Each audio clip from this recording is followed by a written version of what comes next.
Gold, trusted gold buyers. మీరు తాకట్టు పెట్టిన బంగారాన్ని విడిపించి ఈ రోజు ఉన్న మార్కెట్ ధరకు కొనబడను. ఇప్పటికైతే ఒక 42 సినిమాలు చేసిన. 42 సినిమాలు. ఇప్పుడు లైన్ లో ఇప్పుడు ఎన్ని ఉన్నాయి మంచి పెద్ద సినిమాలు? పెద్ద సినిమాలు అంటే ప్యారడైజ్ ఉంది. ప్యారడైజ్ తర్వాత ఒకటి చిరంజీవి గారిది ఉంది. ఇంకొక 7 సినిమాలు రిలీజ్ కున్నాయి. ప్యారడైజ్ ఉంది. 3 సినిమాలు చిన్న సినిమాలు ఉన్నాయి. ఒక దాంట్లో రైతు క్యారెక్టర్ చేస్తున్నా. ఈ మధ్యలో ఒకటి బ్రహ్మాండ అని రిలీజ్ అయింది. దాంట్లో కుమరక్క క్యారెక్టర్ ఫస్ట్ టైం చేసిన. ఆ కథ నా మీదనే రాసుకున్నాడు కాబట్టి చేసిన. సినిమాల్లో అయితే గెటప్ చేయలే ఇంతవరకు. నార్మల్గా నేనేమనుకుంటా అంటే ఇప్పుడు కొమరం అనేటోడు ఏ క్యారెక్టర్ ఇచ్చినా చేయగలుగుతాడు, అరే భలే చేస్తాడు. అది ఒక్కటే నేను ఇదే చేయగలుగుతా అంటే నేను సినిమాలో ఒప్పుకోలే, గెటప్ లో వచ్చినా ఒప్పుకోలే. కథ బాగుంటే మాత్రమే ఒప్పుకున్నది. ఎందుకు జెర్సీలోనేమో నాన్న ఫ్రెండ్ గా చేసిన. దీంట్లో దసరాలో అయితే కీర్తి తోటి through out character, cinema starting to end. ఒక నెక్కరు, ఒక నాకు డైరెక్టర్ అన్నాడు, ఒరే నాయన దండుపాలెం బ్యాచ్ ఉన్నట్టే ఉన్నావు నువ్వు అని. అంటే నాలో అంత వేరియేషన్ అనిపించింది అన్న. అది గుర్తుపెట్టుకొని ప్యారడైజ్ లో కూడా మంచి క్యారెక్టర్ ఇచ్చిండు, చాలా పెద్ద క్యారెక్టర్ ఇచ్చిండు. సినిమా ఆఫర్లు రావాలంటే ప్రతి డైరెక్టర్ దగ్గరికి వెళ్ళి అడగాలి, అవన్నీ అడగాలి. నీకు అదే అలాంటి సిచ్యువేషన్? అంటే నువ్వు అన్నట్టు నువ్వు కూడా తిరిగే ఉంటావు నాకు తెలిసి. అటు పేరు రాకముందు మనం తిరిగితే ఎవరు ఇయర్ శివ. ఇప్పుడు కూడా ఫేమ్ వచ్చిన తర్వాత కూడా నీకు అక్కడ ఎవరైనా తెలిసిన వాళ్ళన్నా ఉండాలి, నీ మనిషి అయినా ఉండాలి. పెళ్లిలో వడ్డించేటోడు మనోడైతే ఏ సందులోకి వెళ్ళని తెచ్చి పెడతాడు ప్లేట్. నేను అరే పెళ్లి మనది కాదు, అక్కడ ఎక్కడో కూర్చోరా అంటాడు. అది ఇంత తీసుకొచ్చి పెడతాడు. ఆడు మనోడు కాబట్టి. మనోడు లేడంటే మనం లైన్ కట్టినా మనకు అవి 2 ముక్కలే పడితే లేకుంటే లేదు.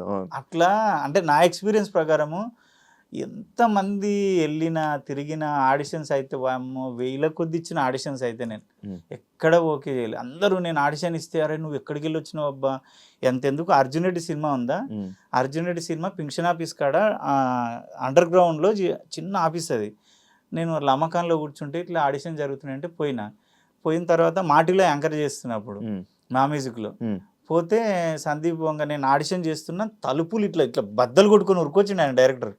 ఎవడబ్బా ఈడు, ఏందా టైమింగ్, ఆ యాస అయింది తెలంగాణ స్లాంగు, అరే అదిరిపోయింది. నీకు కన్నడ వచ్చా? కన్నడలో తుళు ఉంటుంది, సుమన్ గారిది, ఐశ్వర్య రాయ్ది, అనుష్క చేది, వాళ్ళ మదర్ లాంగ్వేజ్ అది. నీకు వచ్చా అంటే నాకు అర్థమవుతుంది, మాట్లాడగలుగుతా సార్ అన్న.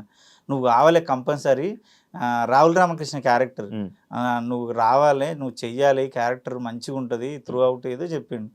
అవునా నాకు నేను ఫోన్లో ఆడిషన్ చేసిరు, అది ఫోన్లో తీసిరు. వీళ్ళు ఫోన్లో చేస్తారు, ఇంతకు సినిమా చేస్తారా అనుకున్నా. మదర్ బాబు నా మనసులో అనుకున్నా. లమకానికి వచ్చి కూర్చున్న తర్వాత ఫోన్ చేస్తే ఎంత సార్ మీ పేమెంట్ అంటే 5,000 అడిగిన. వాళ్ళు 1,000 రూపాయలు ఇస్తామన్నారు. సరే అన్నారు, ఇప్పుడు చెప్తాం అన్నారు. పెళ్లి చూపులు రిలీజ్ అయింది అన్నది విజయ్ అన్నది. వాళ్ళ డాడీ నేను క్లోజ్. మళ్ళీ విజయ్ దేవరకొండ వాళ్ళ డాడీ నేను గణపతి కాంప్లెక్స్ కాడనే ఉంటుండే ఆయన ఆఫీస్. ఫేస్బుక్ ఫ్రెండ్సా? లేదు, నార్మల్ మా ఊరే కదా, మా ఊరు పక్కనే కదా. వచ్చి దగ్గర కూర్చుంటుంటిమి, రెగ్యులర్ డిస్కషన్ చేస్తుంటిమి, పార్క్లో తిరుగుతుంటిమి, సాయంత్రం కాగానే వాకింగ్ చేస్తుంటిమి. వాళ్ళ డాడీ నేను అసలు అంటే ఎవరి లైఫ్ ఇట్లో వాళ్ళ పెద్ద కొడుకు గురించి ఏమో ఎప్పుడైతాడో అంటుండే. పెళ్లి చూపులు రిలీజ్ అయింది, అర్జున్ రెడ్డి ఆపేసిర్రు, నాకు మళ్ళీ డేట్లు ఇవ్వలే. కట్ చేస్తే సురేష్ ప్రొడక్షన్ ఎవరో తీసుకొని దాన్ని పెద్దగా చేసారు. నాకు అనిపిస్తుంది అంటే మనకు బాకీ లేదు అది, కానీ అంత మంచి ఆఫర్ కదా, వచ్చుంటే బాగుండేది అనిపిస్తుంది. ఇప్పుడు అందులో చేసిన వాళ్ళందరూ ఇప్పుడు మంచి పొజిషన్లోనే ఉన్నారు. దేవుడు అంటే నేనేమంటా అంటే మనకు పరిచయం ఉన్న డైరెక్టర్లు ఉంటేనే నువ్వు ఎంత తోపైనా టాలెంట్ నమ్మి అరే టాలెంట్ భలే ఉంది ఇద్దాం అనేటే కష్టం ఇండస్ట్రీలో. కానీ మీకు సరైన అంటే లైక్ బ్రేక్ ఇచ్చిన సినిమా ఇంకా పడలేదు. సినిమాలు పడలేదు. తప్పుగా మాట్లాడొద్దు. అంటే తప్పు అంటే నేను అంటున్నా, అంటే నేను ఏదో తోపని. నాకు సినిమాలలో అరే ఈ క్యారెక్టర్ గుద్దవాళ్ళగా చేసిన అబ్బాయి దేవుడు అది రాలే.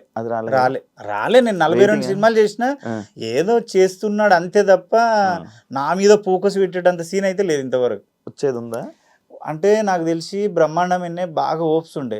ఎందుకంటే సినిమాని లాస్ట్ హాఫ్ అన్ అవర్లో ఇట్లా నా మీదనే ఉంటుంది, కన్ను కూడా దిప్పుకోకుండా పర్ఫార్మెన్స్ ఉంటుంది.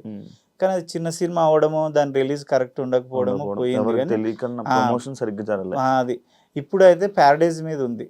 అంటే మరీ నా వల్ల జరగకపోయినా అరే భలే చేసిండు అబ్బా వీడు అనిపిస్తుంది. అది రావాలి, అదే అవుతుంది. అదే నా బాధ అదే శివ. అంటే నేను ప్రతి ఇంట్లో తప్పుగా అనుకోవద్దు కానీ ప్రతి పల్లెటూరులో 6 ఏళ్ళ పాప నుంచి 60 ఏళ్ళ ముసలి వరకు పెద్ద పెద్ద సినిమా హీరోలు కూడా వాళ్ళకి తెలియదు. ఈయన తెలుసా ఈ హీరో అంటే ఎవడో బిడ్డ నాకేం తెలుసు, నాకు తెలియదు అంటారు. కొమరక్క అదెందుకు తెలియదు, అది మా సంతే, అది మా అక్క అంటే అంత రీచ్ అయినా నేను.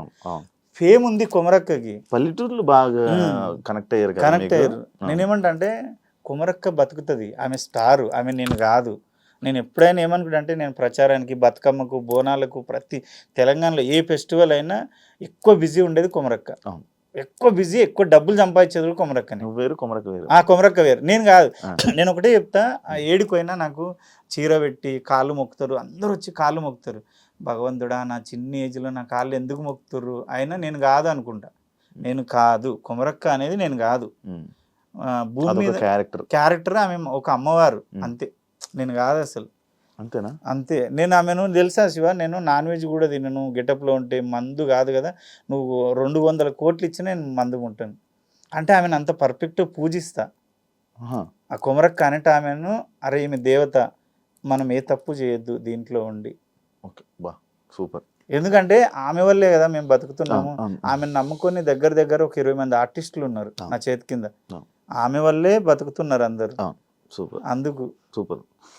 మంచి రెస్పెక్ట్, ఈ మాటకి నాకు మంచి రెస్పెక్ట్ వచ్చింది. And super bro.